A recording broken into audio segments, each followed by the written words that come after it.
That's like 5 years old. We don't grow businesses anymore. I nearly stumbled and nearly said big idea podcast. Like, no, right. We're going to start again. Oh, I thought we were going to do an outtake. Oh, well, never mind. Oh, hey, Lee's got that for the outtakes. Don't you worry. Hey everybody, it's John Lamberton here alongside my good friend and business partner, Mr. Jason Brockman. We are here for another episode of the Ambitious Lifestyle Business Podcast, where as always, it is our job to help you get more customers and make more money without just working harder. So without further ado, let's dive straight into this month's episode.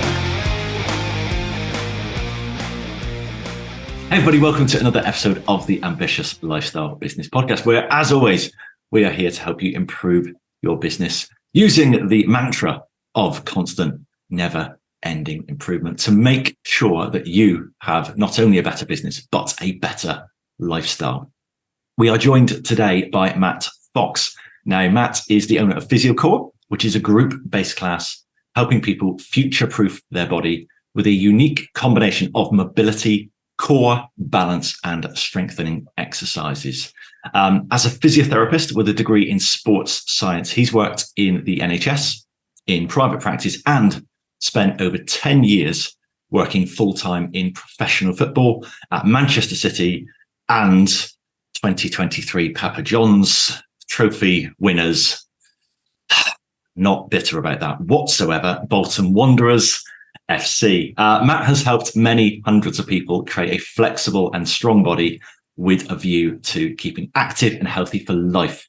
Matt is also the founder of the FFS, Flexible, Fit and Strong program, where he teaches his clients how to outperform their age by combining flexibility, fitness, and strength training based on the best published research without causing overwhelm.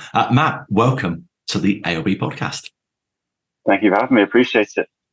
That must have been the longest introduction we've had. I know, that was long, wasn't it? I'm sorry. It's not bad, is it? And I even cut that down quite a bit from what you sent over there, Matt. I've got to start, not with the Papa John's trophy. We're going to ignore the fact that that ever happened. That has been erased from the archives of Plymouth Argyle Football Club forever. Championship side Plymouth Argyle. We can say that now officially. I'm going to lean straight in, Matt, with you are the owner of the best acronym I've seen in business. Flexible, Fit, Strong. FFS. I've got to ask, did you have the acronym first or was it just serendipitous? No, it was. We were basically looking for ways to describe Physiocore because it's quite unique because it's not yoga, it's not Pilates, it's a mixture of core balance. So what I thought was write some words on the whiteboard in the class.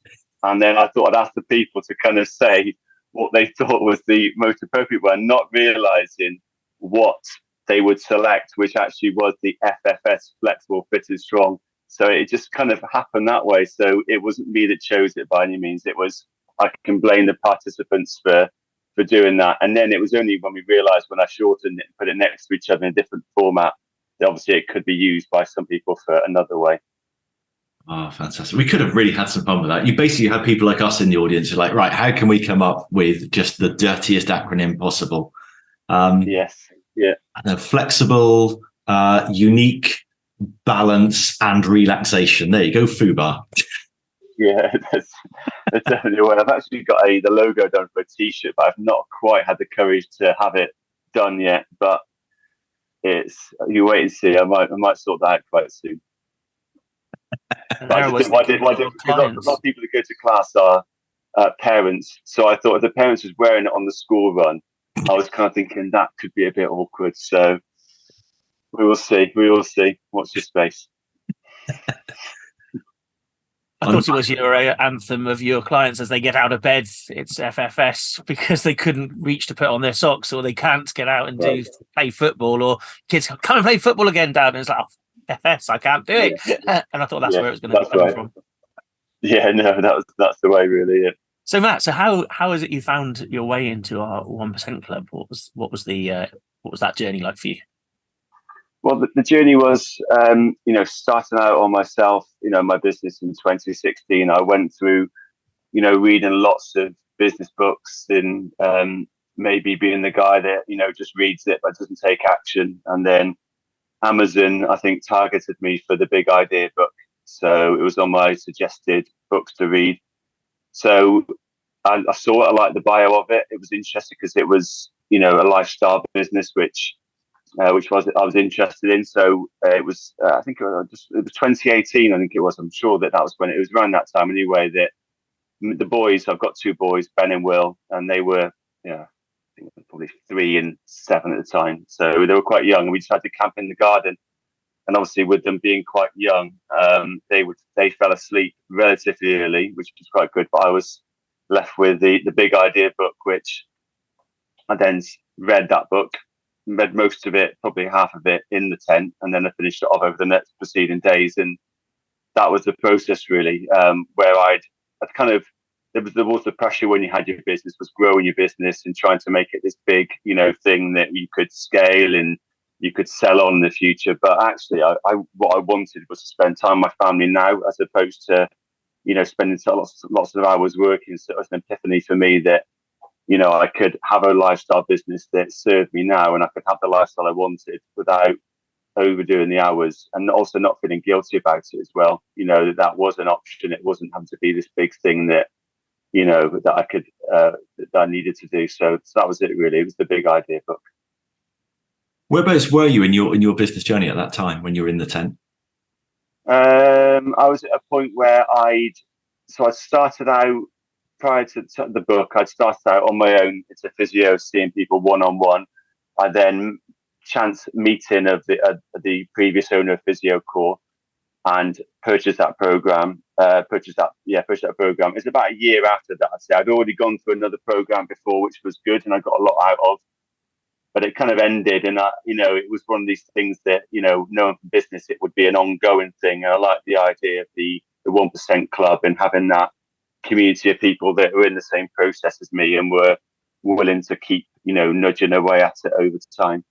So I was already bought an established business. It was doing well, and I was looking to take it on to the next level, really, and to do it better. Yeah, do it better. Do it better, improve it marginally, 1% each week. That's and right. I know we talked before about that. Took a little while to sink in, didn't it? I think around about 100 times of hearing that, maybe more, and then eventually I think it just grains in. But I think because you and Jason are so consistent with what you do, it keeps everyone and myself on track, because you've got to hear it. Sometimes you've got to hear it so many times, and sometimes you forget the things that you already know, and it comes back to you. But having that process, having the 90-day plan, which has been really good for me. The book that we got when we started out has been useful. I've modified it since, and it's now in a folder that I use, but it's the same format because I tend to use pieces of paper. I've got a piece of paper, like I had them everywhere, like I write stuff down, ideas, exercises. So it's now in the folder, which is the same format as the book, but having that big kind of North Star vision, having the 90-day chunks. And whenever I start to look at things that are interesting that I want to do, if it's not on my list of things to do, then I quickly discount it and put it onto a list and come back to it at the end of the quarter. I think we talked about it with James Crow, and he said the could-do list was just an absolute game changer for him. I think he said he initially thought it was just permission to not do any work and just, everything can go on the could-do list. Nothing's on the to-do list. Everything's on the could-do. But then he realized actually it's that layer of protection between needing or feeling the need to do everything to actually, you don't need to do all of this, but let's give it some conscious thought as to actually what's worth doing. Yes, and also I've got to that stage recently, but I'm not guilty that the could-do list is that long. It just gets put. Sometimes I kind of, obviously most people probably are fatiguing towards Friday, and I've obviously got a long list of things that I've not done, and I'm now just like, I'll put on the could-do list, and I'll charge the batteries over the weekend, and then I'll go again next week with it and keep it on track. So that took a little while to sink in as well, because the list, it never gets done, and I'm happy with that now. That's really, really important. That's something I think I've worked on over the last couple of years, is being able to accept this will be never ending. You will never reach the end of your could-do list. You will never reach and achieve everything you want to every day, every week, every quarter, every year. So being able to just call an end to the day, to the week, and say, that will do for today. That will do for this week. Yep, I'm not where I want to be. I'm in editing mode at the moment for my next book, The False Exit, coming out this summer. And I'm just having to shut the laptop and say, I'm looking at one of my many pieces of paper on my desk here, and I'm 12% through the latest round of edits. I can't make it to 100% this week. So I could set myself a target and say, I want to get to 25%, 30%, or I could just say, it's Friday afternoon. I've earned another week on this planet without needing to flog myself to death. I'm going to close the laptop. Next week, I'll set myself a target. I'll go for that target. But if I don't achieve everything I want to in this week, it's not the end of the world. Yeah, definitely. I think learn from you, yourself and Jason, about thinking time as well, and not always action. So sometimes, like, I use the morning walk with the dog to think, no music, just thinking, and I can kind of come up with these ideas, and then I can do my tasks really quickly then, because I kind of know what to do. And then I've also working on now is getting better. So runners call it junk miles. It's basically when they've done their runs for the week. So they were supposed to do 50k for a week. They've done their 50k, and then they go out in the evening, they do an extra 3k, and they call it junk miles. And it's just to, like, they feel they should do something. So I'm trying to cut those junk miles on the business, where you don't just do an extra task because you've got ahead of yourself. Just go, no, I've done the work, it's done. I've just been more efficient at it. That's getting better as well. That's good. I've not heard that term for junk miles, but again, it makes so much sense, doesn't it? Because athletes probably very similar to ambitious business owners who will say, I planned at finishing at 6:00 tonight. I've reached the end of my to-do list, and it's only 5:10. What else can I do? What else can I fit in? Let me get ahead of next week. And what we're looking here is maybe junk work, junk tasks. Yeah. Because then what we'll do next week is we'll try and cram even more in, because, well, we underestimated what we could do this week. Yeah, definitely. I think the runners like the feeling. A lot of people that work in business actually enjoy the work as well. They enjoy the business, and they maybe get a good feeling when they get their task done. But what you can find, and I found, if you don't have a break, then it accumulates over time when it burns you out, and then you're sick of it. So, and that's the same for runners. They then get overtrained when they've done too much. They have to take time away because their bodies are just saying, I don't want to do anymore. I've given up. The mind's really strong, but the body's given up. So that's quite common. Yeah. We've all been there. And I've seen a lot of footballers there who, as you said, the mind is still willing, the body is not. And in many cases, the answer is not, let's work harder, let's train harder. The answer is often, put your feet up, stick some ice on it, don't use it, or relax, recover. And again, athletes, ambitious business owners, they don't want to hear, put your feet up, chill, give it 48 hours, and then come back refreshed. They're like, no, what can I do now? Push harder. Can we push harder? Yeah, can we do more? But some are doing less is better, because it's a long game for all of us, isn't it? Yeah. It is very, very much the long game. Speaking of long game, so you mentioned in your bio there, outperforming people's age. I know we've talked privately about longevity. There is a brand new cover out book on my shelves behind us, which is Outlive by Dr. Peter Attia, which I know we've both read and we swapped notes on a little bit. Can you talk a little bit about how flexibility, fitness, and strength training can help every listener to live longer? Or no, not necessarily live longer, to have a longer health span. That's correct. Yeah, definitely. So I think if we look at most people and they exercise, they tend to gravitate towards what they're good at. And I change it away from runners now, because I don't want to pick on runners. But if you're a cyclist, you may cycle all week and that's all you do. And that's great for your cardiovascular fitness. So your heart fitness and how efficient it is, but it's not going to be good for your flexibility. So when you're become older in your 60s, 70s, 80s, 90s, 100s, if you want to reach up to grab something out the cupboard, or Peter Attia talks about putting your baggage in the overall overhead kind of part of a plane, you can't do it. So there has to be an element and a balance among your body amongst flexibility. So in terms of your function, can you get off the floor? Can you to live an independent life? Can you reach?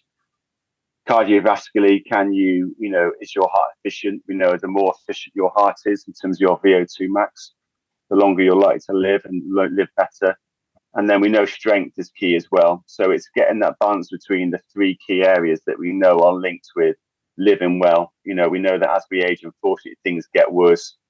Our strength reduces, our flexibility reduces, our cardiovascular fitness reduces. And that's our aim in our 30s, 40s, 50s, is to maximize what we have now and maintain and be more strategic with the way we train, look after ourselves, thinking of the longer game. So like the 1% gains to get you into a great shape when you're 80 and 90, as opposed to a 6-week challenge or to lose a stone of weight, which is short term. It needs to be longer term to give you that balance. Yeah, it's shifting the attention from 60-second abs to, I want to be 90 years old, hiking up the mountain, able to throw the grandchildren around, whatever, it's having that energy and realizing, or being conscious that, and again, I'm aware obviously listeners will be at different ages as they're hearing this today, but I'm talking mid-40s. Jason's 50 next year. I don't know if I've mentioned that, Jason, have I? You might have made it out. Yes, I need to get to 49 first. I will say that again because you obviously don't hear it. But yeah, I'm 50 next year. But yeah, we are kind of what I guess you would traditionally call middle-aged. We are in the prime of our lives, pretty much.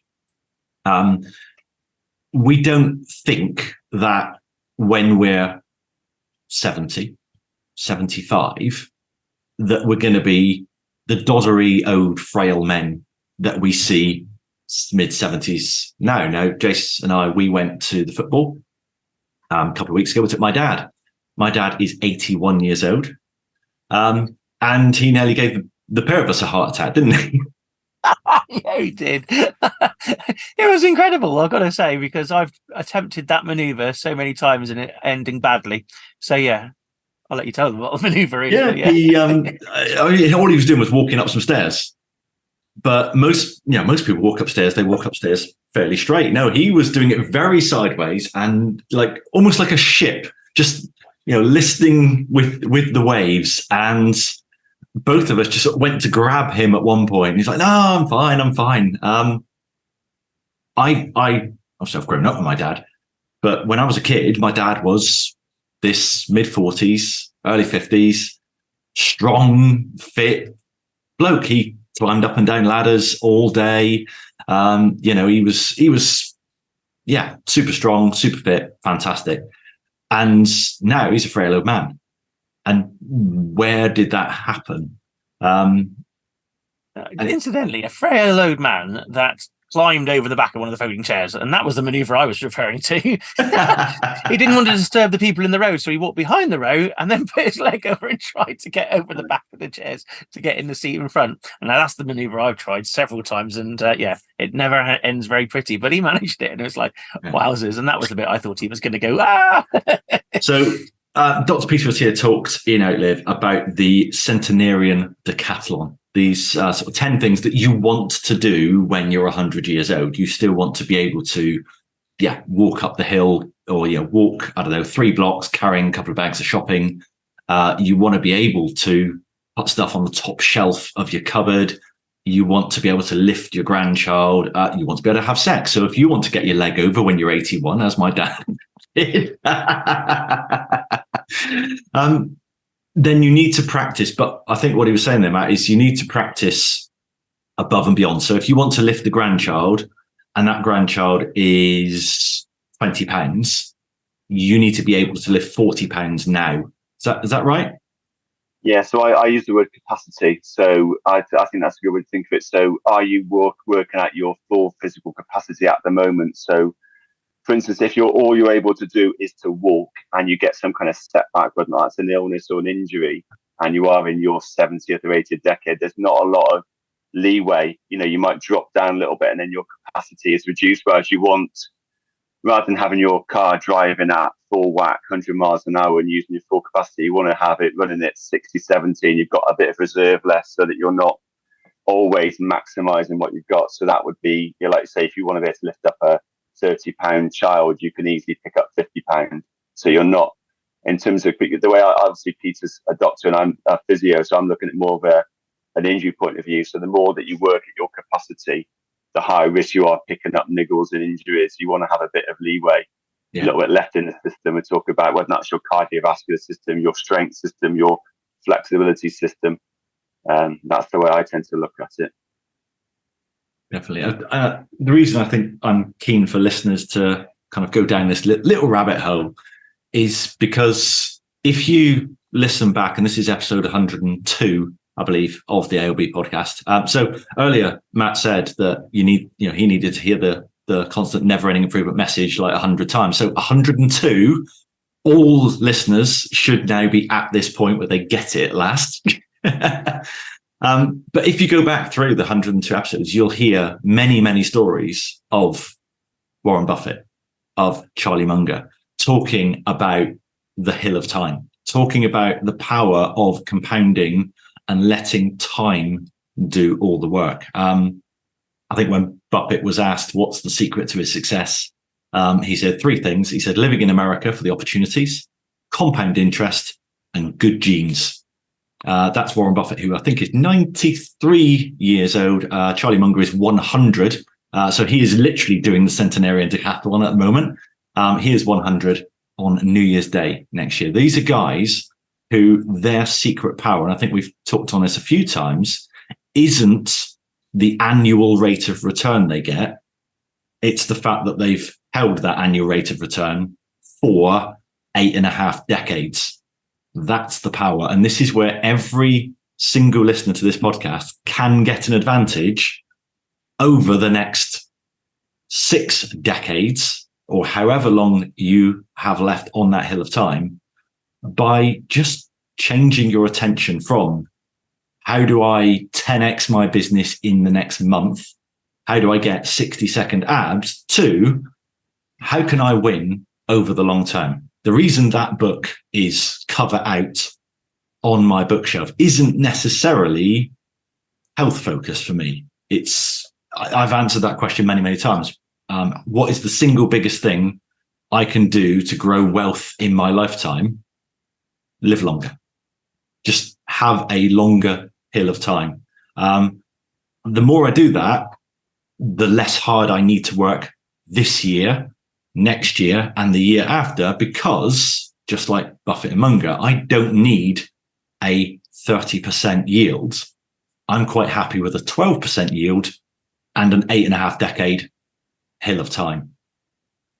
Matt, I know you've kind of leaned into the Evergreen Assets ecosystem a little bit, because again, this is, if you combine the outlive framework, the let's just get a big hill of time, with a framework whereby you do the work, but that work works for you again and again over time, then as you go down that hill of time, the ecosystem is still doing the work for you. Now, I know you've leaned in very heavily. I think when we've done in the 1% Club, we've done some deep dives into each of the asset classes. And every time we do, you're there, you're scribbling, you're taking notes. I know we've been talking off call as well with what's going on, what's been put into place. Can you just talk through how you found that initially, but also really what you've done in terms of changing your model around that ecosystem?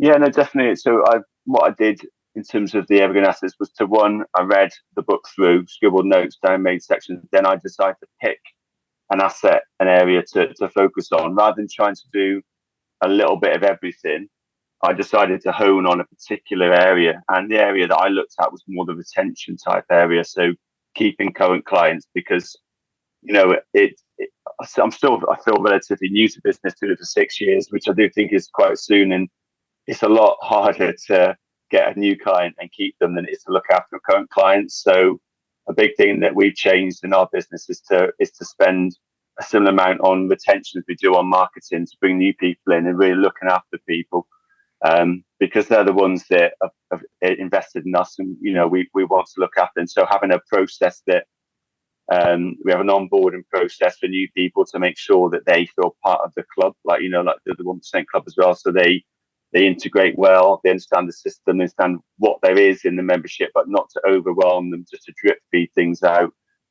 Welcome videos, but have that as a checklist, like a one-page checklist that we go through to make sure they have a process that it can run without me having to run it. And then all I need to do is go through each asset and then just tweak it, a little bit, right? I can make it 1% better every time I look at it, rather than redo the whole thing again.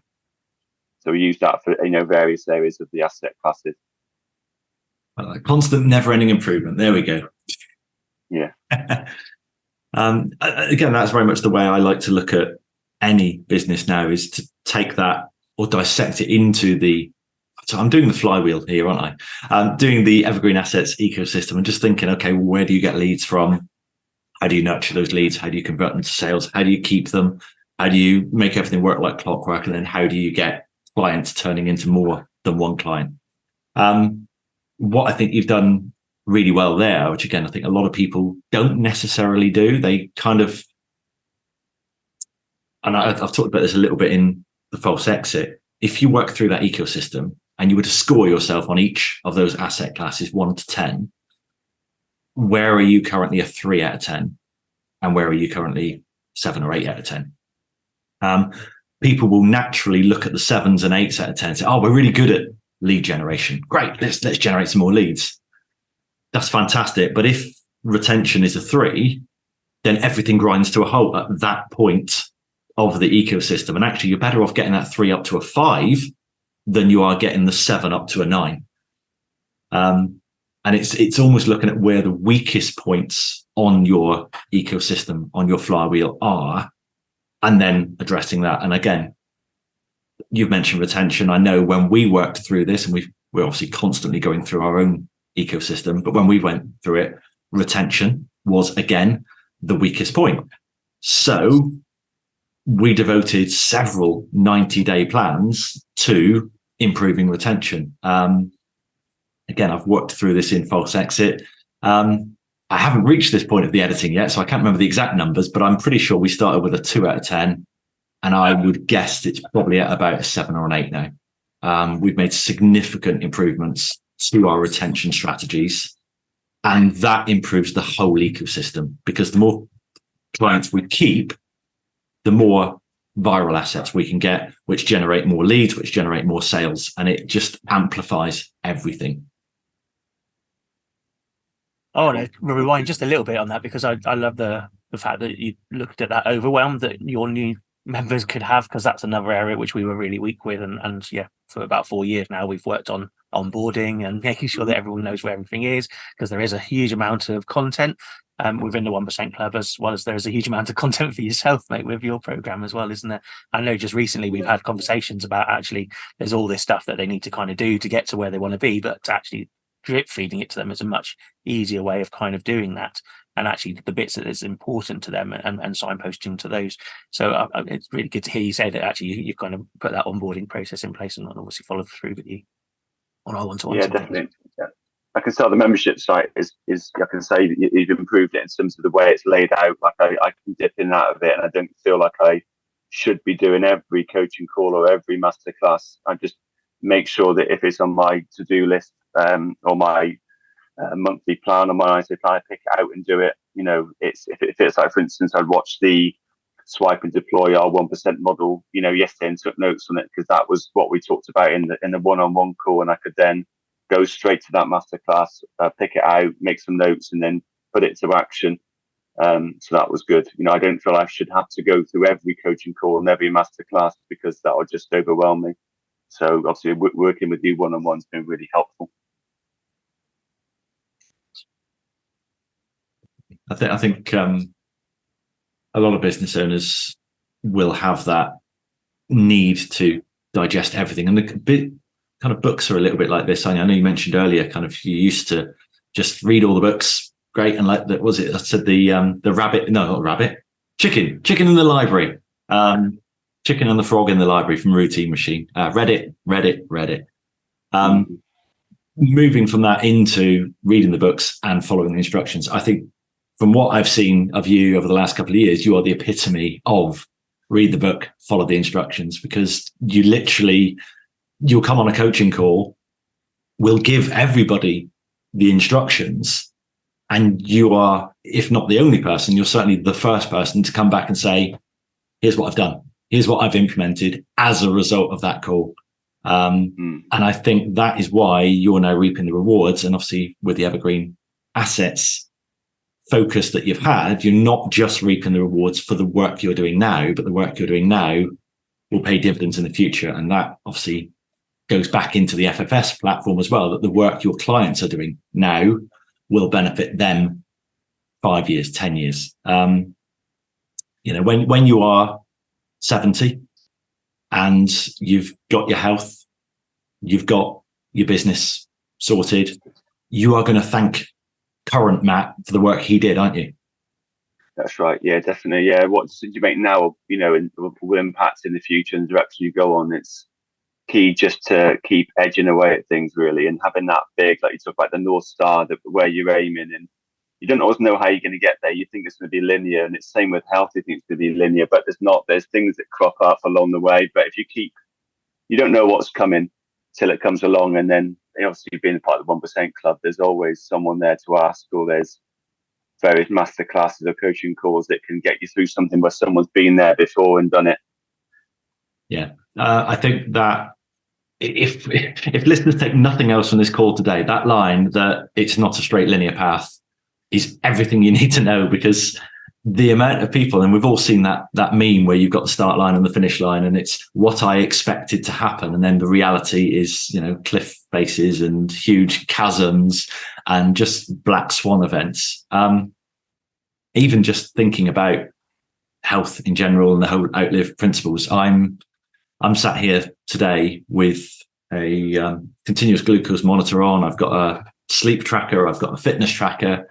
And I said earlier, I'm in the best shape of my life. Well, in this week alone, my glucose monitor has told me that I'm spiking up and down, and all those healthy meals I was eating, actually, some of them aren't healthy. I went and saw the chiropractor earlier in the week, explained I was having a bit of knee pain when I play badminton. She said, stand on one leg. And I was almost like my dad, like, whoa, hang on. It's like, you can't even stand on one leg, John. What's going on here?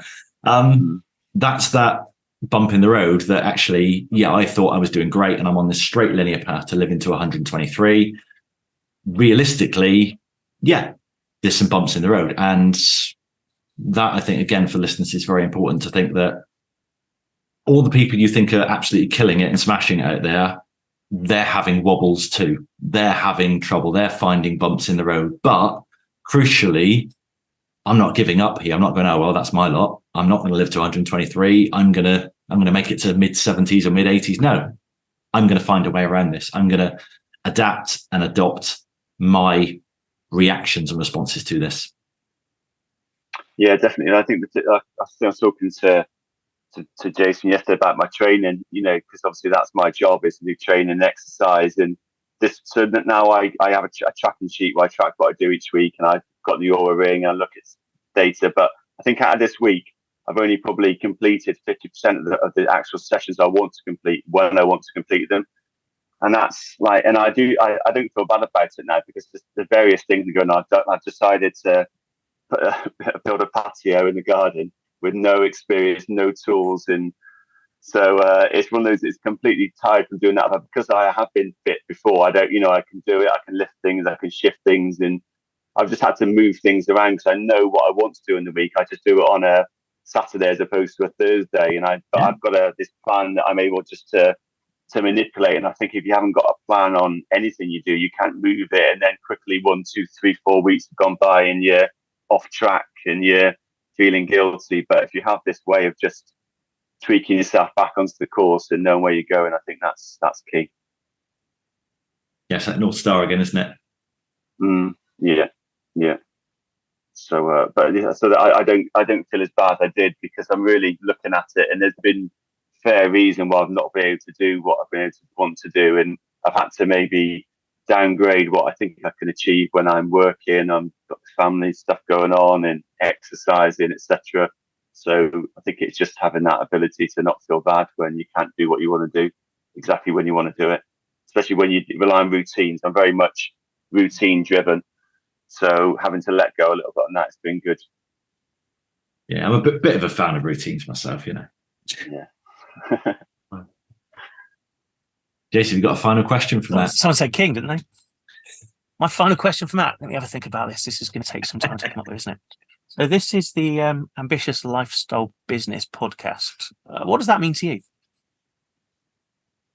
I think I'm ambitious is one, knowing what you want to achieve, and it being ambitious relative to what you want to achieve, and not comparing yourself to other people. You know, you often look around and see what the people are doing, and you think, well, should I be doing this? Should I be growing the business? Should I be doing this thing as well, and this side hustle? But ambitious is having the ability to say, that's what I want to achieve, and being happy what you want to achieve. That we're all individual, and you've got to do what you want to do, even if it's different to everyone else.